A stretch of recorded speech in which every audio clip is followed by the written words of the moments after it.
All right. Hi there, Gibran. Hey, Jude. How are you doing? Very good. Thanks a lot for taking the time to have a chat today. I thought this was just a really nice little accompaniment to the series of, we don't even know what we're really calling these at this time. Is it videocast? Is it vcast? Is it vodcast? Whatever it is. The series I've just done with a bunch of people interviewing them. And I just wanted to give a shout out to the fantastic advice that you gave at the beginning of this project when I was brainstorming how to do it. Because as you know, the main problem with Zoom at this current time of publication is that the audio is pretty terrible. Yeah. It's good enough so that you can just about hear someone, but it's not an enjoyable thing to listen to in terms of playback in an interview. So we spend a bit of time trying to figure out how it is that we could hack something. And to get to the point, we came up with this Absolutely, yeah. rather unassuming little invention here, which is basically what we've decided to call the acoustic tea-towel or acoustic pillow. And what this does is that, first of all, we're recording using, hopefully this isn't too annoying to listen to, but the voice memo app on the phone, and indeed there's other ones for other devices. But basically this is recording, and then the advice that you gave to me is that this little bit of towel is essentially taking out a lot of the disturbance in the air, or as you call it, reflections. So could you just like break down why this helps, and why not just use the internal mic on the computer? And I should probably say as well, tell us a little bit about your background. Sorry. No problem, no problem. So my day job is I'm an ADR mixer at a post-production studio that does sound for TV and film. Primarily a lot of like BBC drama stuff and Netflix things. We've done every series of The Crown so far, like the total sound post-production. But my specific job is that I actually do ADR recording, which is when you get actors into a studio and re-record them with really expensive microphones. And so the challenge for this was basically trying to figure out how to get really good recordings, but in a situation that I am not in control of, which is not what I'm used to. And so, yeah, the solution we came up with is that, I mean, a couple of the challenges we were talking about was about actually getting stuff to people, and how can you send out good quality microphones and things to people in, you know, far-flung places, and manage the process of all that. And the funny thing is, there already is something that happens on a lot of TV and films, that when you can't get an actor into the studio to record, sometimes you do just try recording them on an iPhone. Now, the actual microphone that's inside an iPhone is pretty good for what it is. For its size and compactness, it is really not too bad. The main thing is that from a recording point of view is you want to get the microphone as close to the source as possible. So when you're comparing the ability of the setup that we're talking about, so I'm looking at this camera right now that is sitting on a surface. In order for me to be in a good position for the camera, I have to be a certain distance away. So I'm actually physically restricted about how close I can get to the microphone. Now, if I just lean in and move closer to that microphone, you should hear on Zoom that it changes a little bit. But it's hard for me even to see where the microphone is, to judge where the best place is. However, with the solution that we've came up with, the acoustic tea-towel, and it doesn't have to be a tea-towel. You know, I'm sitting here, I've got a little jumper mounted on a little box. It's the same deal. But the principle is the same. Is about two things. One, getting the actual microphone as close as possible to the sound source, my mouth. And also, the biggest problem that you come up against in people's home environments is that, you know, I'm sitting in this really nice acoustically treated studio. And so if I click my fingers, it's dead. You don't really hear much bouncing of sound or reflections. But if you do that in your home environment, say your kitchen or your bathroom, you hear it. You hear that echo. Exactly. And so when you're placing a microphone in that situation, if you're placing that microphone next to something that's reflective, then you're going to be picking that up. And one of the first things that Jude suggested when I said about moving the microphone closer to the source was, oh, maybe if we just put it on like a cup or a mug or something. And I was like, no. And the only reason for that is just it's a reflective surface. So anything which has like a reflective coating or surface on it is just going to bounce that sound around. And if you're putting your microphone on it, then you're going to naturally get some reflections and echoes from it. That was the point of having a bit of height to raise it up so that it's in a nicer position, closer to the source. But then also the tea-towel just dampens some of those reflections. I mean, it's not doing massive amounts, but it's enough to help because that's literally where the microphone's sitting. It's where the most sensitive part is. And it's kind of funny how these things evolve because, you know, for the benefit of the listeners, we both studied product design and engineering. And so much of the course was really trying to get us to understand, you know, what in today's parlance would be minimum viable product. And so, as you alluded to, it wasn't that I was even being a cheapskate because we actually looked up some good dictaphones that were basically recording at quite high bit rates for basically 20 quid. And in the grand scheme of things, if you're making, you know, podcasts, 20 quid expenditure to send a couple of those to people is not a problem. But I was trying to record basically 20 interviews in about 3.5 days. So I just literally didn't have that time at all. And for me, I was thinking, well, what are the technology that people have got? I think the other thing that I really love in hindsight that I didn't anticipate was that I'll do it for dramatic effect, but if your phone or indeed your microphone is on the table, people naturally, when they're at home, they donk the table like that. Now, you're not getting it too much because actually this is, I've got it on a laptop stand. But that was a terrible thing. And whereas now if I donk my hands on the table again, the fact that it's dampened by a pillow, it doesn't save it, but it just stops it being like, in the ears. And so that, as well as elevating it a bit closer, taking out some of the reflections, I think, you know, considering we weren't asking someone to also give a complete overhaul to their house, which as soon as you start doing that, you start putting them in a really uncomfortable position. They feel like, it's just too much hassle. I don't want to do it. So it became a bit of a thing of like desperately try and avoid that. So I guess maybe one of the other things I should jump in as we're doing a little bit of a how-to on, let's just preface this, that this is the have no money, have no time, need to just get it done version. And we're going to get into some things that build on this because obviously there is better advice that you've got. But I'll say that one thing that seems kind of universal actually, and I'll share my screen and just jump to it quickly, which was this essentially a bit of advice that I gave people was that I sent out this thing and called it the acoustic pillow just as a bit of fun and showed people that was the sort of setup that I wanted. But I also gave them a sort of list of everything that I wanted them to sort of take seriously in the recording, such as putting your phone off Wi-Fi and GMS signal, but also basically just making sure that people were comfortable with the stuff that sounds stupidly obvious to someone like you, Gibran, but, you know, making sure we don't get a phone call mid call because it actually kills the app. And again, this was Sarah at British Museums who I interviewed, and as you can see that she's finding it sort of, she looks quite bemused and sort of like, all right, I get it, this is a hack, and she was sort of quite endeared by it. But this is actually a little presentation that I was working on for Pecha Kucha by chance, so it saves me the fact I've already done all the work. But basically, this was a little bit how you ended up doing the audio. So I think this is a perfect opportunity to hand it back to you and say, what did you do once you'd got the acoustic pillow audio done? So I basically had those two recordings on each end. But we also recorded the Zoom conversation internally. And so what that meant is, and it's a very common workflow that you have on film and TV, is that you basically get a guide track from the editor. And this is what it was. Zoom gives you an indication of where the audio is in the timeline. So I then just had to sync up. And I can basically waveform match. So in Pro Tools, you can see, and in that previous screenshot, you could see it.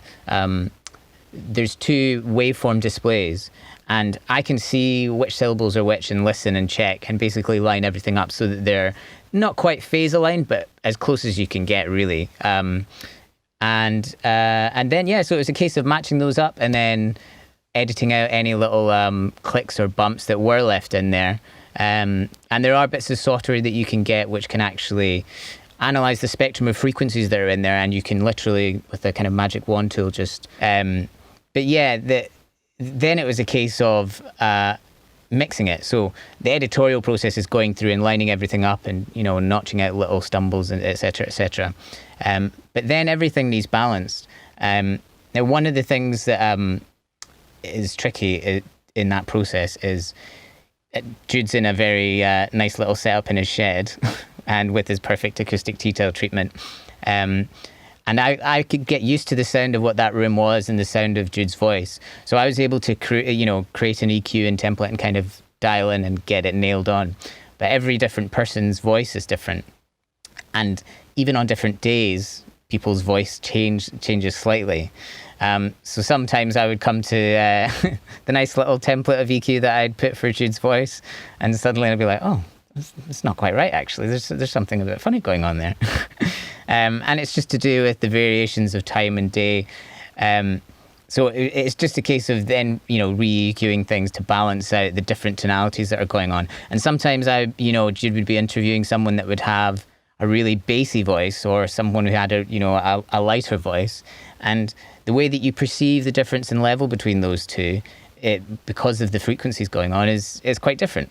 So it requires a little bit of tweaking and balancing to get everything right, so that it all sits at one level and you don't feel like, oh wow, that person's loud compared to Jude talking, or the opposite, that Jude's voice is kind of booming through, and the other interviewee is kind of getting drowned out.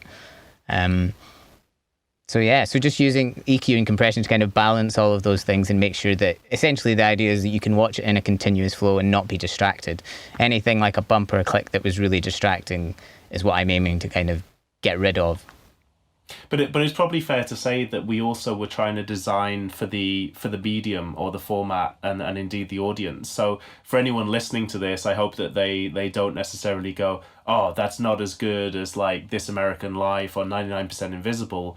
The point is they don't have video to carry all those little imperfections. And in many ways, the fact that we were recording this all in lockdown and people were, someone did have their dog just run into their living room whilst we were recording, that all just stays in the edit because that is the reality. And so I wanted to have this like honest feel, but there's a difference between that, whereas someone dings the microphone and it just sends a huge signal through the mic, that you obviously did a great service by just like culling any of those, anomalies and things like this. So I guess we've established what I think is a really good hack. And of course, it depends on someone using, like yourself, having a bit of skill. But if someone was, should we say, not having access to yourself, although I will put a link to your contacts should anyone wish to avail of your services. But is this something that someone could get by in like Audacity or GarageBand? Is this something that, using free tools? And again, I'll drop a link into Audacity, as that's become a sort of bit of a sleeper hit in the cheapskate broadcasting. Absolutely. So it's always been a cheapskate classic. Yeah. because it's okay. It's pretty good. Yeah, absolutely. I mean, I think that my philosophy on that sort of thing is that you have to adapt to whatever situation you're in, and it's about trying to get the best results you can in the given situation. And from an audio perspective, that means using your kind of best principles to try and achieve that. So if you have GarageBand and you have like, an SM58, like, sitting at home, like the mics they use on stage, like those are fine. That'll do a really good job. It's like whatever you can do to improve upon the basics, which is, just using the internal microphones of your laptop or your iPad, like anything you can do to get, the microphone closer to yourself. And I guess a big aspect of it, which is the hard part of giving advice about sound sometimes, is that it's about listening and like trusting your ears. And if you're in a room and you can hear that it's echoey, do a little test, like have a little second with it and see how it sounds. If you suddenly start hearing cars outside, it's being aware of the things that go on around you that seem fine, normally, but think of it from a sort of a microphone perspective. Like a microphone's always listening. So if you're hearing something that's going on, the microphone is going to be hearing that just as loud.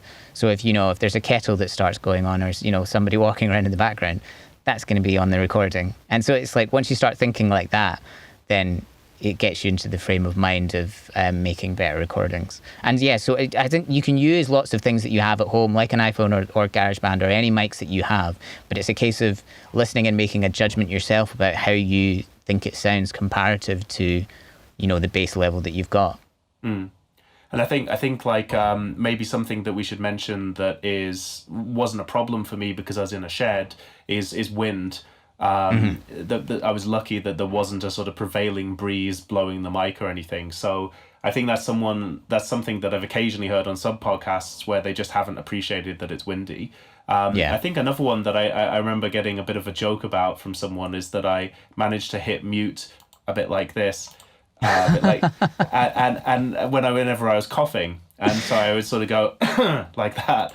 And I remember one of the speakers said like, "Oh, that was very well timed." But I think strangely, little things like that. I think if you're creating a Vcast or whatever it's going to be, and you're just using the native sound in Zoom, then sometimes just doing those little things. Obviously, that was done in post by you. Thank you very much. But it's probably worth pointing out. It puts a really big waveform when you cough. So as you said, it was quite painless to go find the coughs because they stand out in the spectrum. So I think those are the sort of the tips of like, absolutely don't do that from my side. Would you say there's any others you'd add as a sort of just not even best practice, but just like, for the love of God, don't do that, I guess the classic, which is just happens to professionals, still happens like all the time. It's just always check that things are recording. Oh yeah. There are countless tales of situations where people get into a certain situation and think, I've tested this, it's all fine. Yeah, I've hit record. Yeah, it's all good. It's going. It's great, and it's not. Yeah. So I guess being as prepped as possible, test it, whatever you're going to do. So even with this setup that we've got, that we kind of came up with, we tested it out. You came up with a document. You went through all the options that could happen. Like, oh, someone gives me a phone call, it cuts the voice memo app. I need to make sure that people are aware of that. So it's like as preparing as much as possible for the recording situation you're going to do, which means testing it out, is the way to make sure that you get it right, basically. And I guess also just being tolerant that people just, being patient with them, because I think I framed it as well in the email that I was like, if you know all this, please just have a skim read. But if you don't, then please read it quite carefully, because it's going to make the difference. And I think I tried to frame it as in, it's going to make you sound good as well. This is not just about like my vanity. It's that everyone who's given their time to this, of course, I'm sure they don't want to sound all crackly and bumpy and annoying to listen to, because otherwise, why did they donate an hour of their time, generously? Yeah. So I think I wanted to try and do justice to the fact that people were doing that by trying to create a moderately quality product, should we say, hopefully. But anyway, let's say that we're all older, wiser. I get sponsored by Squarespace, as is my rites of passage, or hopefully not Casper mattresses, because I think they're going under at the minute. But if I was in the position where I did actually say, okay, look, I've got to take it to the next level, it'd be great, Gibran, if you could maybe say what's the next like ratcheting up on quality to go beyond the acoustic pillow hack that I've started with. Well, the next step the easiest way to improve is to get better microphones, basically, and there are actually a wide range of microphones now, because people are doing a lot more podcasting, doing a lot more video casting, and also journalists are more, it's easier for them to carry around an iPad or an iPhone. There's lots of different microphone options you can get. Now, one of the ones that I've trialed out a little bit is actually the Rode Smartlav. I've got it just here, so let me just bring it over. You can have a look. So a lav mic is what they use like in news reports, basically, and in television studios, but they also use it on set extensively. Now, when they're using it on set for drama pieces, they obviously hide things underneath, so they need to be they need to be designed differently, and they need to be really high spec because they're going to be dealing with, a wide variety of circumstances. People are going to be out in wind, they're going to be in this costume all day. You won't have time to change these sort of things. But what you can actually achieve with this little Smartlav and a little clip, because you're going to be interviewing someone in hopefully a pretty controlled environment, somewhere in their house, you can actually achieve pretty good effects with this. It's actually really not too bad for the money. And if I'll plug it in using this. Let's give a quick, maybe just say quick brown fox jumped over the lazy dog or whatever you want to say. What is the stock phrase for audio guys? I think it's for me. It's constantly testing 1 2. That's why I'm constantly just going testing 1 2 2 testing, because it's the T sounds, it's the harsh ones. Yeah, exactly. Yeah, which is, but everyone has different phrases. So this is basically the native, and then that you're hearing right now. And I've got my own little pillow set up that's recording as well, so you can kind of see. I've got a little box there that is just holding. But that was interesting, just showing the difference of reflection of that. Actually, when you move the laptop, it actually changed the sound completely for me. So that shows how much reflection, because the microphone was in the same place, but obviously it was like scooping the sound differently. So absolutely, yeah. I mean, one of the most common things in my ADR studio is that I set up a microphone that's kind of nailed on to be in the right position, and then when an actor is performing, they're very natural, and it's actually important because it's part of what they are. If they're really mimicking what they're doing on set, trying to get back into that mode, they turn their head away. And it's just the sound just changes completely, and so, some people get it really quickly and go, "Sorry, let's do that again." And other people walk halfway across the room and then go, "Oh, sorry, probably have to be reminded that they shouldn't do that." So let me just switch on this little Rode Smartlav. Okay, so now I'm recording with the little Rode Smartlav, which you can see just popped up on there. And that is the kind of position that you want to be placing at. Like that's because what it does when it's in this position is it picks up a lot of the bass frequencies in your chest, and it gives it a nice resonance. And that's why when you listen to news reporters on on location, the bass and the mids that are coming through this are what cuts through. So even when there's lots of they've got special coverings to make it less susceptible to wind and things like that, but it's the chest resonance that keeps it able to be heard, even when there's lots of other stuff going on. And also because it's attached to the body, it means that if there is other stuff that's going on, you're actually making a little bit of a barrier of, the other things that are going on around. So you're effectively a bit of an acoustic pillow yourself with all your clothing and tissue and mass, Exactly, yeah. Which is why, so if you're facing into the wind that way, then it might be a problem. But yeah. So let me switch to the Rode it's called the Rode VideoMic MEL. Links below. Indeed, yeah. Now I've got a little wind fluffy on this, exactly for that kind of situation. It's an okay wind fluffy actually. It won't be able to handle really crazy wind, but it's enough to stop somebody blowing on the microphone or like basic stuff. But this is actually the size of it, so it's really quite small, and it's just got a little lightning connector there. So it just plugs straight in the same way to like an iOS device. Now, obviously, I'm showing stuff which is iOS heavy, but there are lots of other options which aren't, which are USB-C or have other connectors. These are just ones to demonstrate because iPhones are, and iOS devices are pretty prevalent. Right. Let me just switch this guy on as well. Do you want to do it with and without muff? Yeah, actually, okay, yeah, to demonstrate.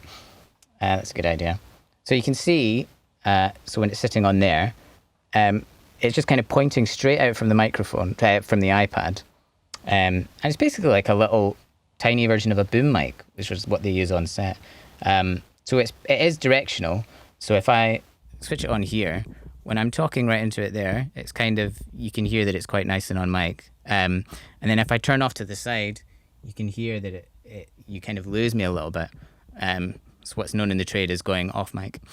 But if I go a little bit closer and start blowing on the mic, you can see that causes distortion. So you can even see it's the P's and the plosive sounds noises. Pa, ba, plosive sounds, which basically distort the mic. So that's why they have these. And so I'll just pop this on, and I'll edit out the sound of that because it's not a nice sound. Yeah, once it's on, you can hear that if I still do the same, there's a little bit of, movement. You can hear it, but it's nowhere near as much. So yeah, it's this is another mic, which is again in that it's like under £100. I think it's about like 70 quid or something like that. But for the money, for what it's worth, you can hear the difference. Now, the thing about this again is, if I hold this at the same distance here to compare to the iPad, I'm holding it similar to where the actual microphone in the iPad is. You can hear that it's doing a better job of picking me up. It's a bit better quality and it's more directional, so it's pointing right at me. And so it just improves the quality of the recording, just that little notch up, for what is not that much money. And I guess it's maybe worth saying as well, like you could obviously put it on an iPad stand, but I use this little, what is basically an angle poised lamp with a bracket. And this is basically about 12 quid and means I essentially have almost like a little studio setup whenever I need to do it. So I think what's been amazing I've noticed is that, cause say even compared to 2 years ago, the amount of like cheap stuff that just gets you going, I'm pretty certain you can get good audio for 100 quid or sort of like $120, whatever. It's definitely getting really quite good now. So I guess what would you say is the next level up if you're saying, actually, never mind your Vcast or your videocast, whatever, I'm actually just wanting to do podcasts, and you realize, as I'm doing, you're wanting to maybe sort of work out what the market is, and it might be that some of your content goes to podcast audio only. So what would you say is maybe a consideration then?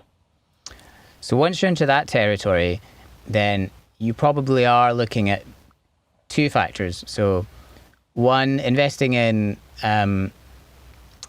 large diaphragm condenser microphones. Now, what they are is they're the classic microphones that are used for voiceover. They have a large central diaphragm, and because it's such a large diaphragm that's in the middle of it, that's actually what is, detecting the movement, of air. That's what's detecting the movement of air. So that's what's picking up the sound.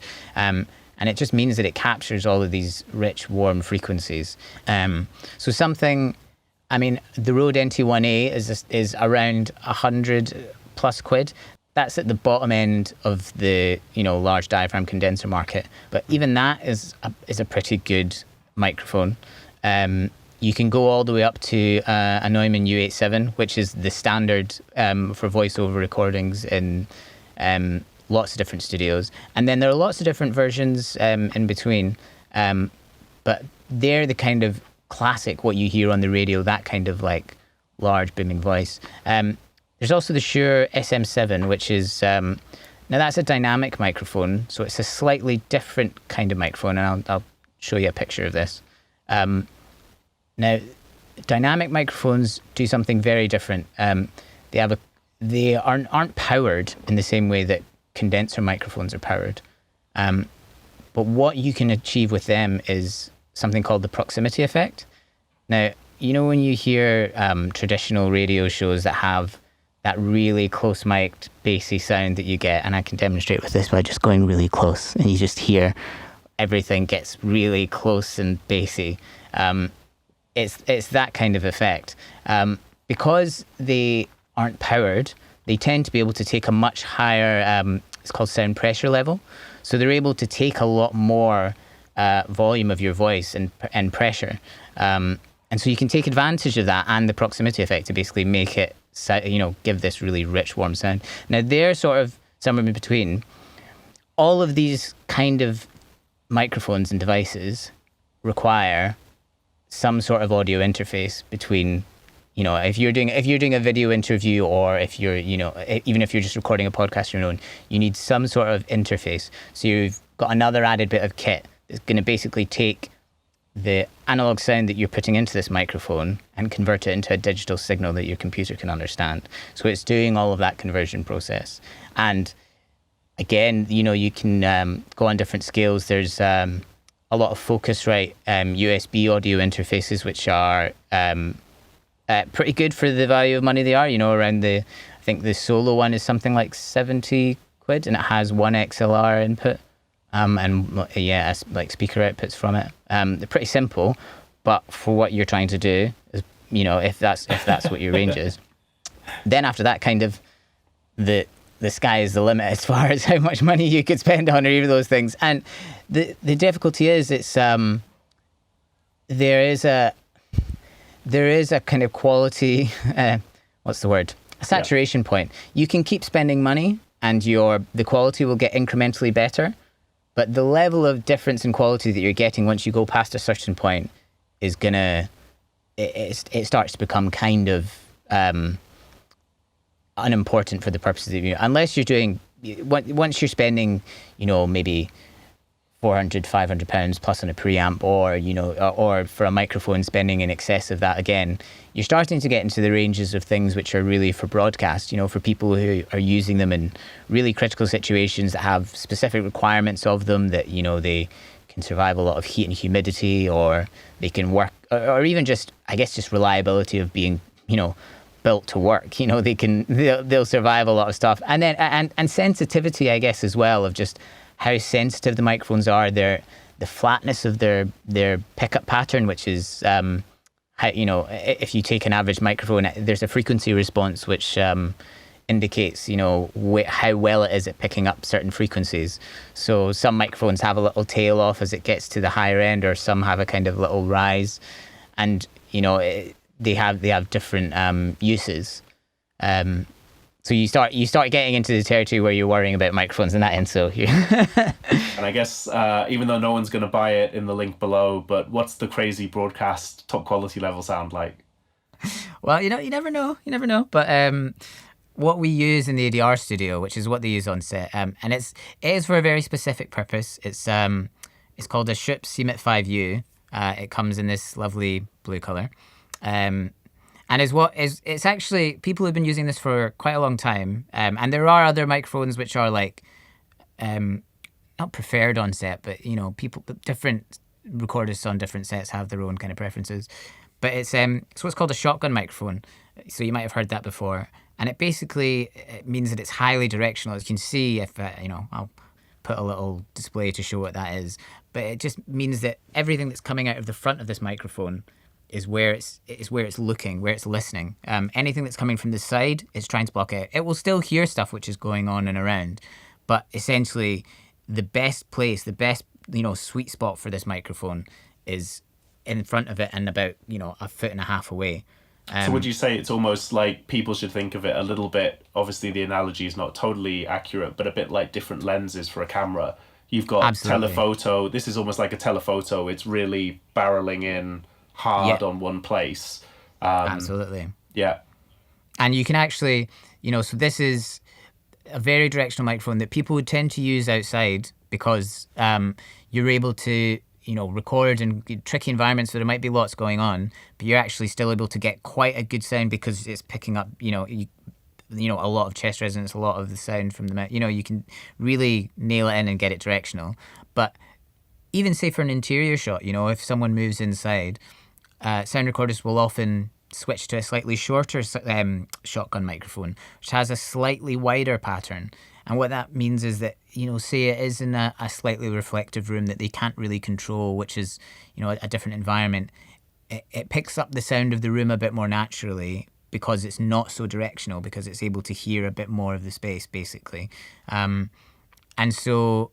yeah, so there's whole variety. A sound recordist on set for I'm basing it on broadcast, film, and TV just because that's the experience I know. But they have a kit which they just pick from different bits that they want to use, and that's at the professional level. But when you're doing your own things, it is a bit like that. You should be thinking about what am I trying to achieve? What am I doing here? What is the most what environment am I going to be in? what control do I have over what's going on? What kind of microphone do I think will work best for that? And finally, what can I get? I mean, we were talking about trying to do stuff that's to your needs, but sometimes it can just be the microphone that you can get hold of for whatever cost is the best thing. This might be the best. This is like a $2,500 microphone, but if you've only got a 50 quid one and you can get it out to the person in time and that's what you've got, it's better than nothing. It's something to try. So yeah, I think you've kind of got to roll with the punches in that regard. Plus, also there's a funny dynamic as well that happens that I could be using a $2,500 microphone, but I could be plugging it into a 100 quid preamp. Those things don't really equate, and you won't be getting the quality of either or. So it's like it's a balancing act of all of those things to pick and choose what works best for your setup. Maybe a 100 thingy, a £100 preamp, and a £100 like the Rode NT1A would be. That's for your setup because you've got a controlled little environment. Then yeah, great. But if that's not what you can afford, you work to that scale. And I think it's probably fair to say that as much as you and I would love people to hit on Amazon affiliates link for a £1,000 mic, this probably isn't the viewership that is. So I think we that in some ways is a different how-to video. But I think this has just been a really great sort of showing where the destination is, where things progress to, but ultimately how do you get started? And I think certainly for me, it's probably worth pointing out, there's always that phrase in art school of all the gear and no idea. I feel like my record level and the work that you've done is terrific, but it's also, should we say, appropriate for the fact I am not a professional journalistic interviewer and I'm still learning the ability to interview people well. So I would say I will ratchet up the quality of my mic as people say, hey, that was a great interview. You've got a good technique as opposed to just, you're all right. I guess you could say it almost sounds like a familiar discussion that I remember hearing with turntables and DJs of saying, well, you have to get the Technics, whatever it is, the 12,000 or whatever it was, because otherwise then you're just trying to scratch and do all this sort of stuff on something that's inferior. I kind of feel like you can always deploy that argument, but I think there's also something, I would say, maybe because we're from product design backgrounds, to say, actually just test the minimal viable product. And then at least if you start getting phone calls from Squarespace saying we want to sponsor you and they want to drop big money at you, then of course I'm going to call you back and we're going to buy those mics. But right here, right now, I think this is a really exciting time for people to explore essentially a boundless, world of interviews and reasons to connect with people. So yeah, I can't thank you enough for all your help, Gibran. It's been terrific. It's been a pleasure. No, thank you. It's been really fun. It's been a pleasure to help you. That's really cool. Well, thanks a lot, man. Take care. No worries. See you later. Bye.